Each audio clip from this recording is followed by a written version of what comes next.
어제가 아니고 지난주에 우리가 말씀을 나눴었는데 말씀의 제목이 폭풍 속으로였습니다. 예수님께서 베데스다 못에 있던 38년 된 병자를 고치셨다 그랬어요. 근데 고쳐달라고 말하지 않았거든요. 예수님께서 먼저 다가가셔서 낫기를 원하느냐 질문하신 뒤에 자리를 들고 걸어가라고 말씀하신 겁니다. 문제는 하필 그날이 안식일이었다는 거예요. 그러니까 고쳐달라고 말한 적도 없고 그 사람에게서 믿음을 얻지도 못하셨고 심지어 그 사람은 나중에 예수님을 고발하거든요. 나를 고쳐서 안식일 날 거적을 들고 걸어가라고 한 사람이 예수였습니다. 그렇게 묻는 사람이 예수를 향한 거절이 있음을 알면서도 고발한 거예요. 그렇게 고발한 그 일들 하필 그날 안식일에 그 일을 하셨던 겁니다. 그래서 사람들의 분노가 예수님을 향한 분노가 점점 채워지기 시작한 거예요. 5장 16절 말씀입니다. 같이 읽죠. 시작. 그러므로 안식일에 이러한 일을 행하신다 하여 유대인들이 예수를 박해하게 된지라. 그러니까 예수님은 이 사람을 고친 것 때문에 얻은 게 정말 하나도 없는 거예요. 고발당했죠. 그리고 좀 선의를 가진 사람이 없지 않았을 터인데 그나마 가지고 있던 선의도 다 날려버리신 겁니다. 근데 이렇게 이 유대인들이 예수님에게 찾아와서 네가 그랬다며, 네가 안식일 날 자리를 들고 그냥 버려두고도 아니고 들고 걸어가라고 한 사람이 너라며 찾아온 사람들을 향해서 예수님께서 한마디를 더 하셔요. 문제는 이 말이 더 이상 예수님께서는 이 유대인들과 친하게 지내기를 포기하신 것처럼 보인다는 겁니다.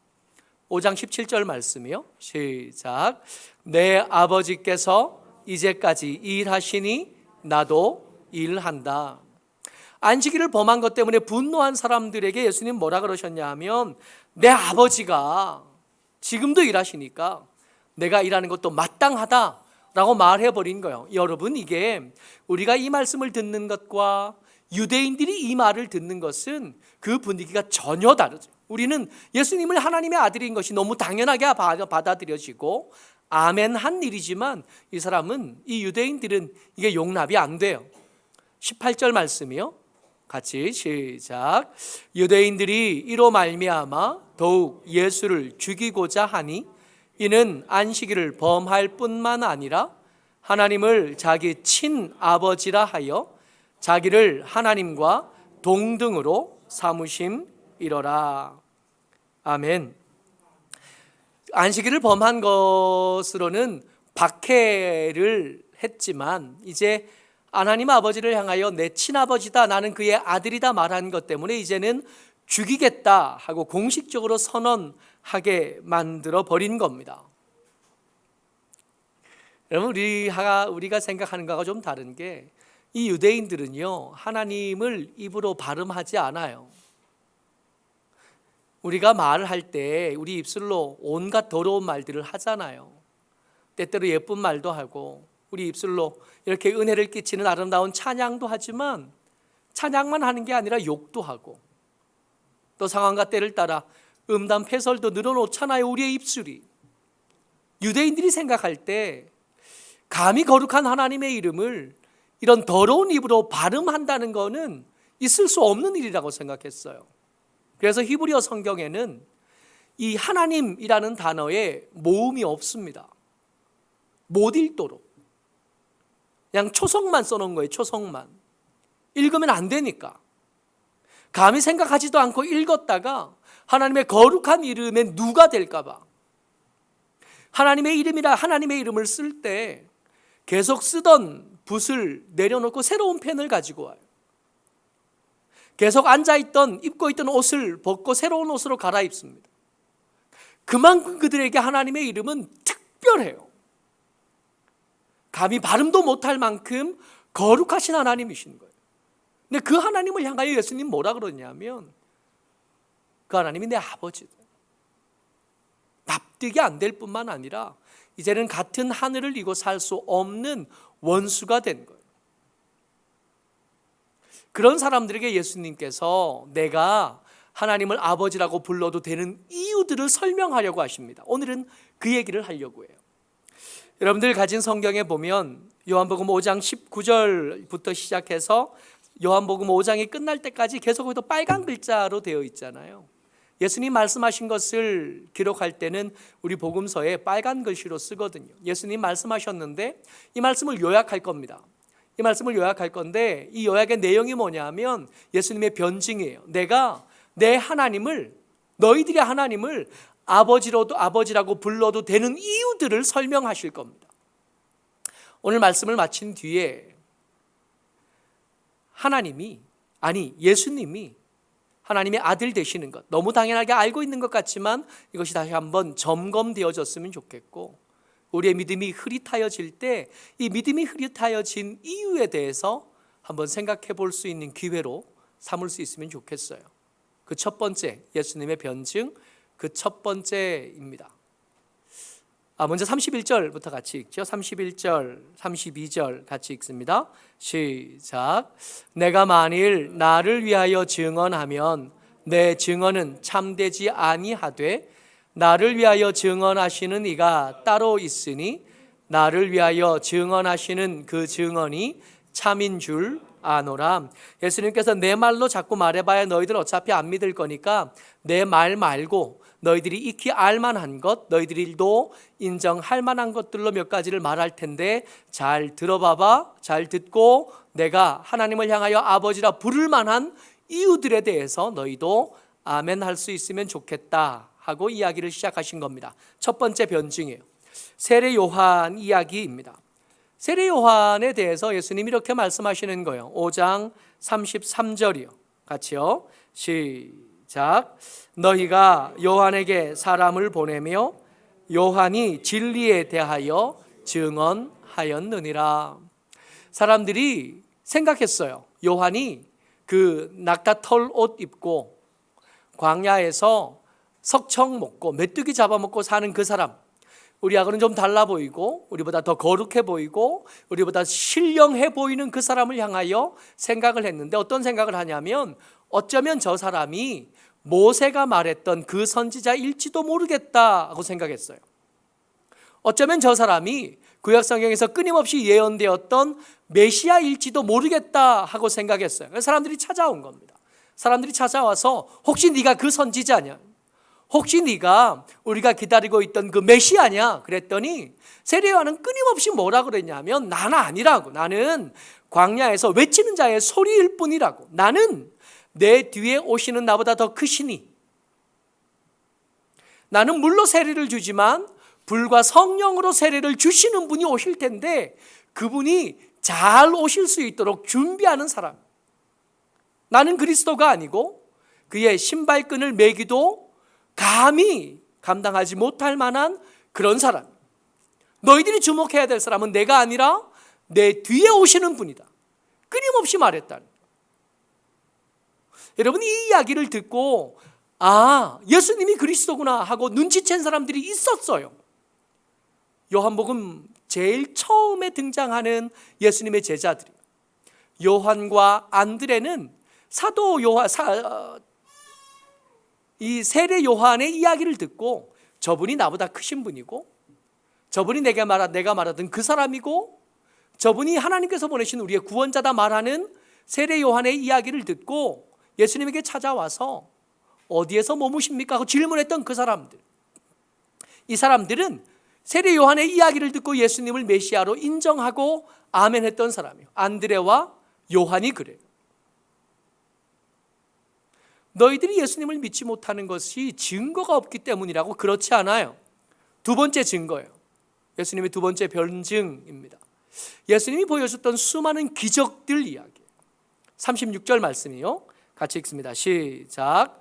내게는 요한의 증거보다 더 큰 증거가 있으니 아버지께서 내게 주사 이루게 하시는 역사, 곧 내가 하는 그 역사가 아버지께서 나를 보내신 것을 나를 위하여 증언하는 것이요. 예수님께서 수많은 기적을 행하셨거든요. 다른 복음서 볼 것도 없고 요한복음에 보면 예수님께서 예루살렘에서 많은 기적들을 행하셨다 그랬어요. 기적들 하나하나를 기록하지는 않으셨지만 많은 기적들을 행했다 그랬고, 그 기적들을 보고 많은 사람들이 예수님을 따랐다 그랬습니다. 물론 여러분, 여러 믿음들 중에 제일 위태로운 믿음이 뭐냐 하면 기적을 보고 예수 믿는 거거든요. 기적을 보고 예수 믿을 수 있지만 그렇게 얻은 믿음은 반드시 말씀으로 다져져야 되고, 말씀으로 확인돼야 되고, 말씀으로 확신이 가져져야 되는데, 위태로운 믿음이 기적만 보고 예수 믿은 거예요.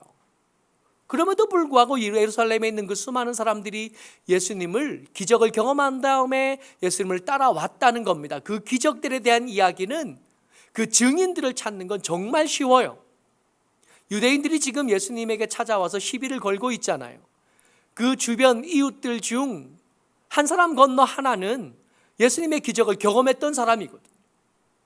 제가 처음 전도사로 사역할 때 그 작은 교회의 목사님 아버지가 장로님이셨는데, 이분이 신유의 은사가 있으셨어요. 아주 두드러지게 있었죠.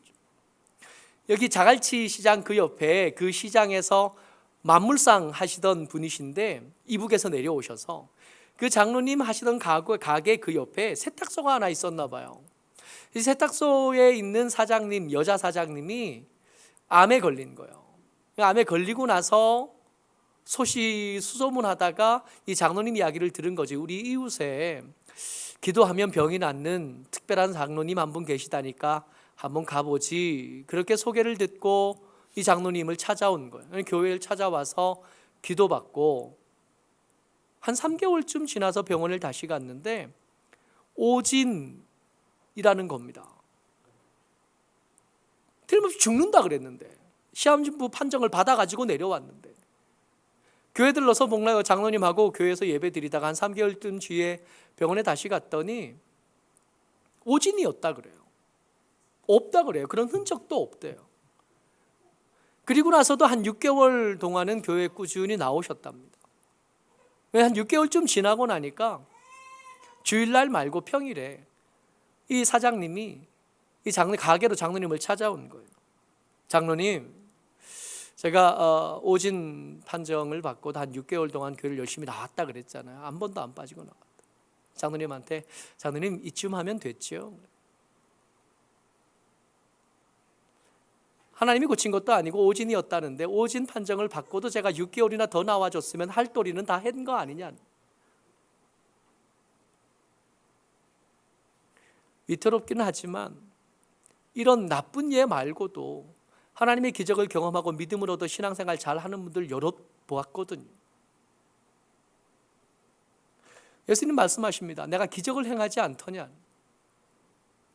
내가 사람을 고친 적이 있고 먹인 적이 있고 살린 적이 있고 그런 적이 있지 않더냐. 너희들이 기도해보고 응답을 받아본 경험이 있지 않더냐. 물론 그 뒤에 해결해야 될 수많은 것들이 있지만 그렇게 믿음을 얻은 사람들이 있다는 거예요. 증거가 부족하냐고요? 그렇지 않아요. 예수님의 세 번째 증명 변증입니다. 이게 정말 특별한 사건인데 이게 슥 지나가 버린 그 사건이에요. 5장 37절 말씀입니다. 같이요. 시작. 또한 나를 보내신 아버지께서 친히 나를 위하여 증언하셨느니라.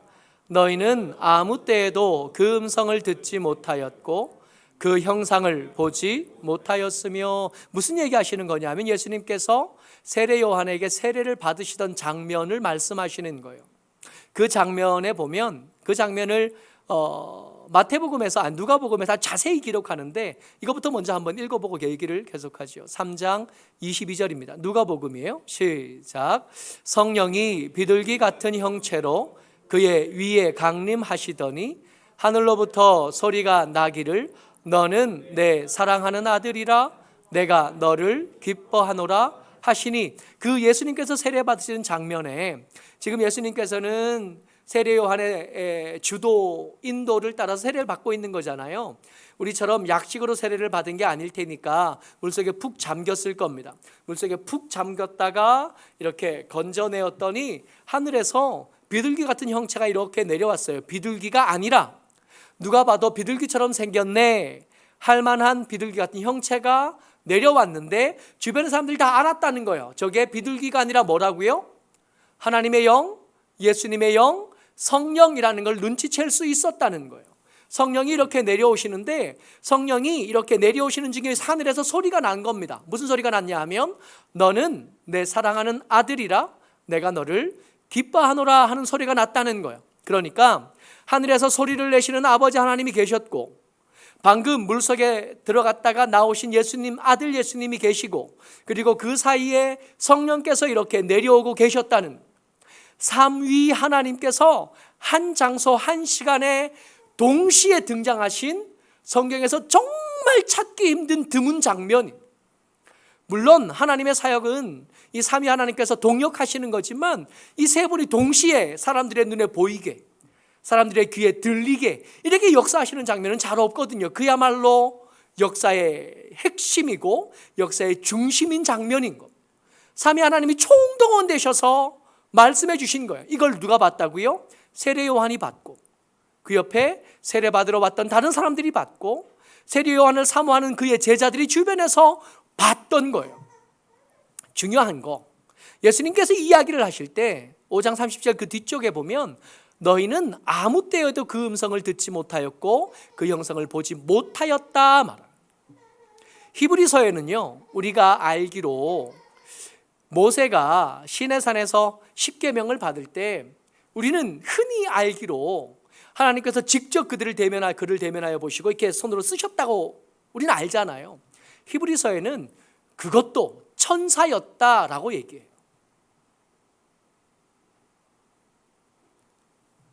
하나님은 사람들이 눈으로 볼만한 분이 아니시거든요.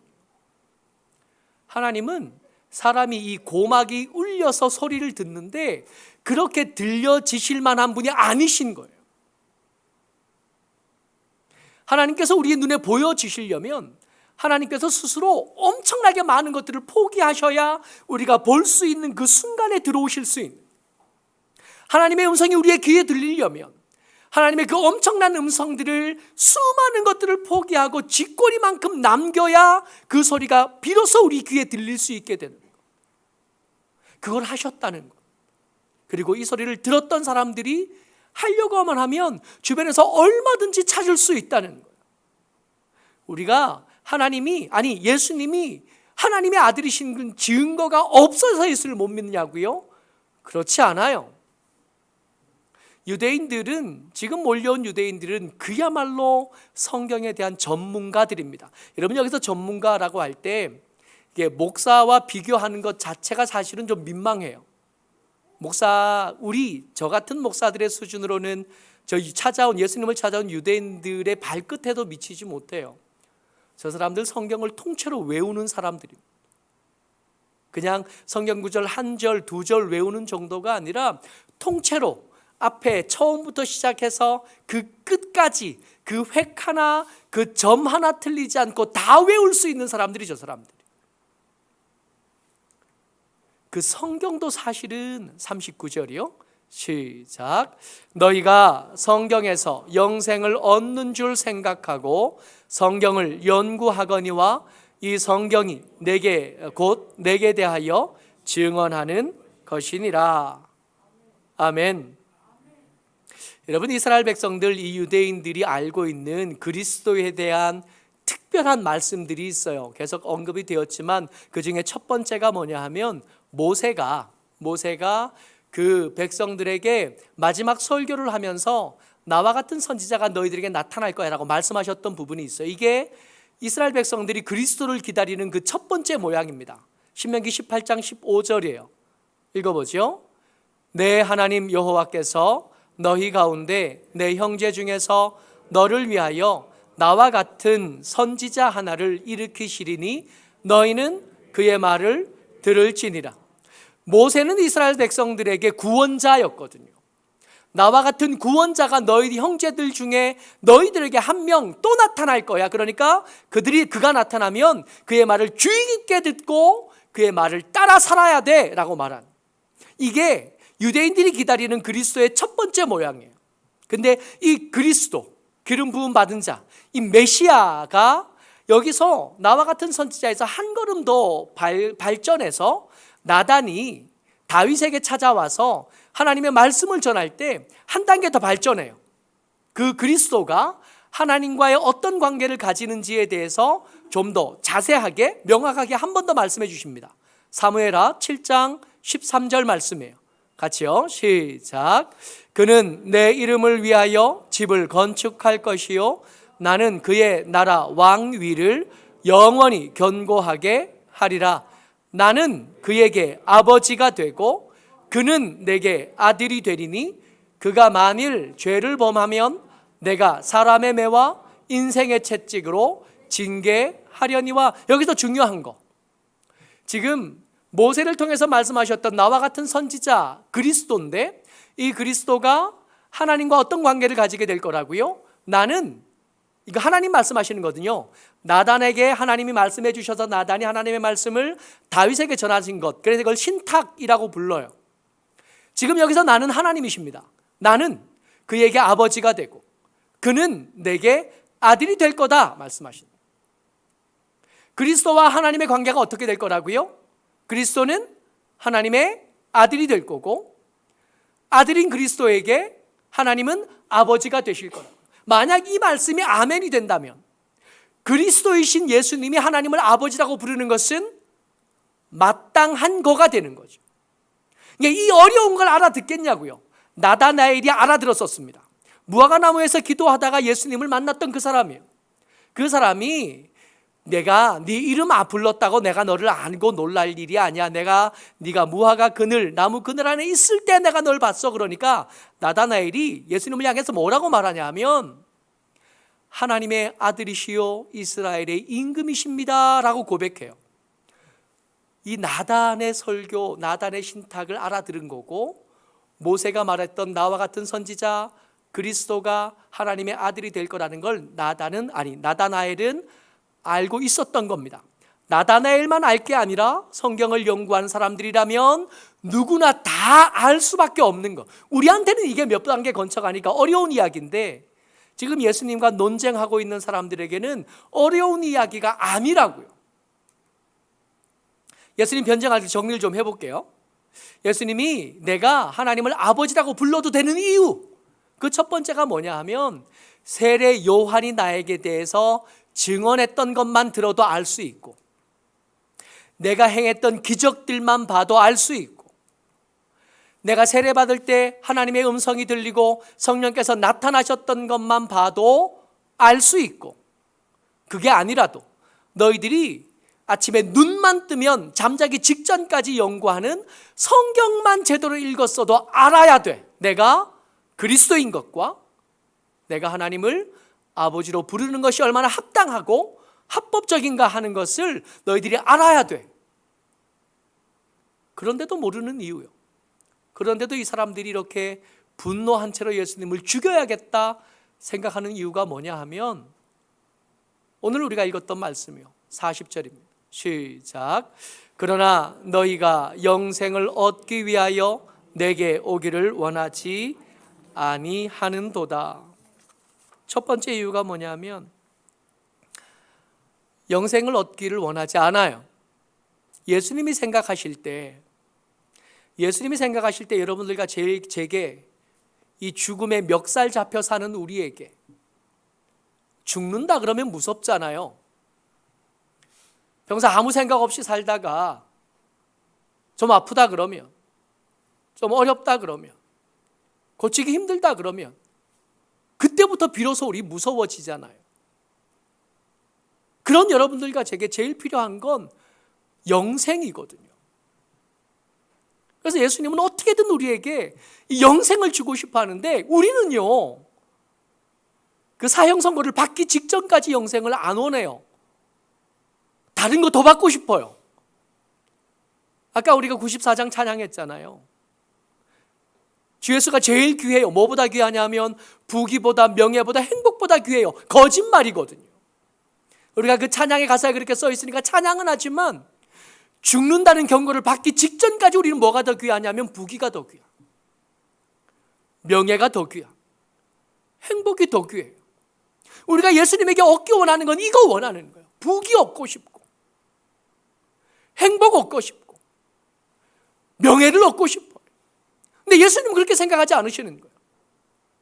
우리에게 진짜 필요한 건 그런 게 아니에요. 잠깐 있다 없어질 그런 게 필요한 게 아니라, 예수님이 생각하실 때는 우리에게 영생이 필요한데 우리 그거 별로 안 원해요. 증거가 없는 게 아니라, 예수님을 믿어야 될 이유가 없는 게 아니라, 예수님에게 가봐야 내가 원하는 걸 얻을 수 없어요. 그래서 안 오는 거예요. 그래서 안 믿는 거예요. 41절이요. 같이요. 시작. 나는 사람에게서 영광을 취하지 아니하노라. 여러분, 이게 좀 당황스러운데, 우리가 하나님께 해야 될 일이 있잖아요. 우리의 존재 이유. 하나님을 영화롭게 하고 그를 영원토록 즐거워하는 게 우리의 존재 이유라면서요. 우리 열심히 배우고 있는 거잖아요. 근데 여기서 말씀하시는 거, 나는 사람에게서 영광을 취하지 않는다. 이 영광은 그 영광과 좀 다른데, 이 영광은 그 영광이 아니라 내가 너희들에게도 돈 좀 얻고 싶고, 내가 너희들에게서 좀 유명해지고, 내가 너희들에게서 좀 높은 사람이, 그런 게 난 너희들에게 원하는 게 없어, 이런 뜻이에요.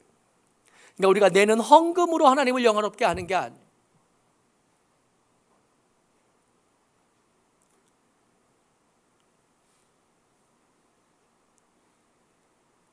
하나님은 우리에게 원하시는 게 없어요. 우리를 통해서 부자 되고 싶어 하는 게 아니셔요. 예수님은 우리를 통해서 유명해지고 싶으신 게 아니에요. 만약에 유명해지고 싶었다면, 여러분, 구하지도 않는 그 베데스다의 38년 된 병자를 고치실 이유가 있냐고요. 만약 유명해지고 힘을 더 얻고 싶으셨다면 굳이 안식일에 거기 가서 그 시비를 거실 이유가 있었냐고요. 더 쉬운 다른 방법이 얼마나 많은데. 42절이요. 같이 읽습니다. 시작.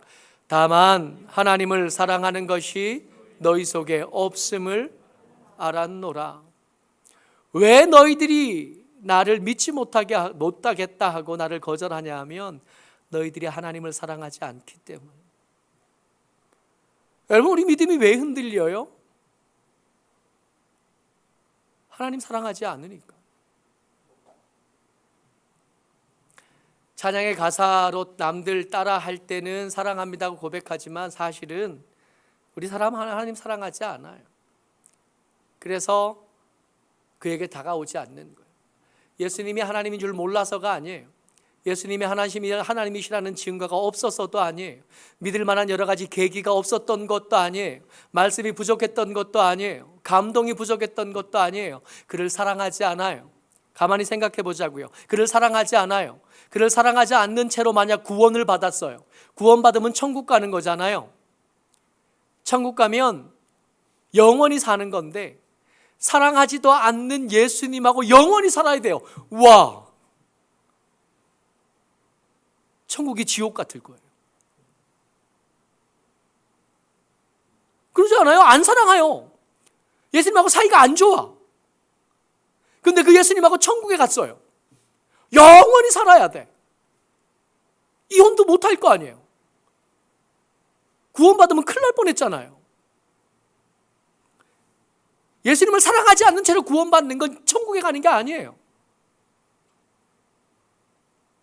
큰일 나는 거지. 43절이요. 시작. 나는 내 아버지의 이름으로 왔음에 너희가 영접하지 아니하나 만일 다른 사람이 자기 이름으로 오면 영접하리라.